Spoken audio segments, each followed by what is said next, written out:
Hello. आजच्या व्हिडिओमध्ये आपण भगवान शंकरांच्या आवडीचं जे बेलपान असतं आणि बेलपत्रही कोणी म्हणतं त्याला, तर तेच बनवणार आहोत. तर बघा, आपण जे कट करून शिल्लक असे आपलं OHP शीटचे जे तुकडे असतात ते आपण फेकतो. तर न फेकता अशा छोट्या-छोट्या गोष्टी आपण त्याच्यामधून बनवू शकतो. तर बघा, सुंदर असं बेलपत्र तयार करते मी. तर जसं की आपली नेहमीची जी असतं, आपण आधी पहिल्यांदा 1 लेयर नंतर 2 लेयर करून घेत असतो, तर तेच आपण आता सध्या करून घेणार आहोत. आधी मी सुंदर असं एक ड्रॉइंग करून घेतलं होतं वहीवर. असं छान छोटंसं बेलपत्रच पाहिजे, म्हणजे आपण घरामध्ये जी आपली महादेवाची पिंड असते ती काही खूप जास्त मोठी नसते, छोटी असते. जर तुम्हाला मोठं बनवायचं तरी तुम्ही बनवू शकता, पण छोटं क्यूट दिसतं आणि आपण ठेवू शकतो. जसं की तुम्ही पहिल्यांदा व्हिडिओमध्ये बघितलंच असेल की महादेवाच्या त्या पिंडीजवळ ते किती सुंदर असं दिसायला लागले. जर तुमचा मोठा देव्हारा असेल आणि महादेवाची सेपरेट अशी जागा आहे, त्या ठिकाणी तुम्ही तुमचे शंकर भगवान ठेवता, तर तिथं तुम्ही हे बेलपत्रानं तेवढी ती जागा जर सजवली, तर खरंच खूप सुंदर तुमचं देवघर दिसणार आहे. बघा, अशा प्रकारे मी असे 2 जे आहेत हे बेलपत्र मी तयार करून घेतले आणि किती छान दिसत आहे तुम्हाला तर बघायचं का, असं म्हणजे काहीच नाही आहे, फक्त 1 लेयर मी करून घेतली होती.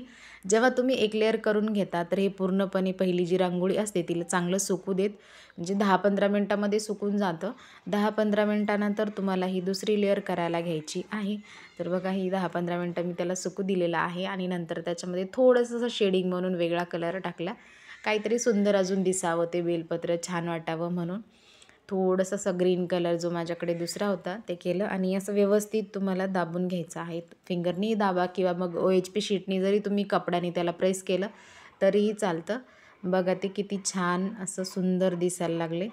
एकदम थोडंसं वाकडं तिकडं जर पानाचा शेप जर असेल तर तुम्ही लगेच ब्रशनी त्याला हे करून घ्यायचं आहे. तशाला तसं राहू देऊ नका, कारण शेप इम्पॉर्टंट आहे. आणि दुसरी लेयर झाल्याच्यानंतर पण तुम्हाला याला अजून अर्धा पाऊण तास वाळू द्या.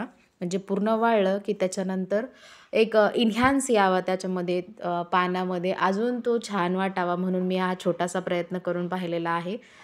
त्याच्यावर मी असं शिव आणि शक्ती नाव लिहिलेलं आहे. शिव म्हणजे आपले शंकर भगवान आणि शक्ती म्हणजे आपली गौरी म्हणजेच पार्वती. तर ह्या दोघांचं मी त्या पानावर नाव टाकलेलं आहे आणि वरी थोडंसं असं सिम्बॉल केला, जे की महादेवाचा असतो ते. तर असा छोटासा माझा प्रयत्न होता ह्या व्हिडिओमधून सगळ्यांना आवडावा. तुम्ही पशुपती व्रत वगैरे जर करत असाल तर हे पानं जे आहेत बेलाचे तुम्ही नक्कीच बनवा आणि जर तुम्हाला पाहिजे असेल तसं मलाही तुम्ही सांगू शकता. त्याच्यामध्ये काही वाद नाही, मी तुम्हाला प्रोव्हाइड करू शकते तुम्हाला पाहिजे तेवढे पानं. तर बघा, अशा प्रकारचा हा छोटासा आजचा व्हिडिओ होता. नक्कीच तुम्हाला हे जे बेलपत्र आहेत ते आवडले असतील अशी आशा करते. आणि जर व्हिडिओ आवडला असेल तर लाईक आणि शेअर, सबस्क्राईब करायला मात्र अजिबात विसरू नका. थँक्यू.